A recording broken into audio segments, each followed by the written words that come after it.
Doon kanina kinanta ni Congressman Erice, sino ang tunay na baliw? Posibleng baliw. Pero tayo ba ay nasasaktan sa mga ginawa niya?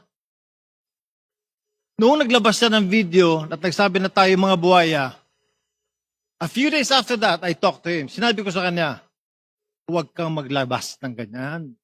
Huwag mo sabihin na tayong lahat ay buhaya dahil ikaw ay isa ring congressman. Sinasabi mo rin na buhaya ka. Ngayon, paano yung mas mabigat na mga nakasira talaga ng imahe natin? Yung mga talagang nagnakaw. Yung rason kung bakit tayo tinatawag na congressman ngayon. Na tayo daw ay nagnanakaw sa mga flood control programs.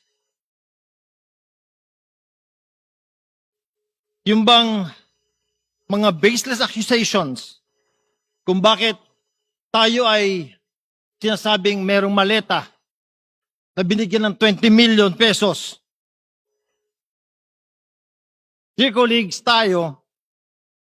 si Kiko ay binoto ng mga taga Cavite sa distrito niya. Hayaan natin na sila ang magtanggal sa kanya by not voting for him in the coming elections.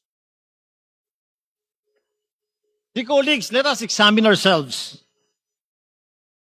Tayo ba ay talagang napakalinis? Tayo ba ay hindi rin baliw paminsan-minsan? Meron din naman tayong mga colleagues dito na gumagamit ng social media. Kung ano-ano sinasabi sa atin. Minumura rin tayo paminsan-minsan. Diba? Discipline him. Reprimand him. Suspend him as much as you want.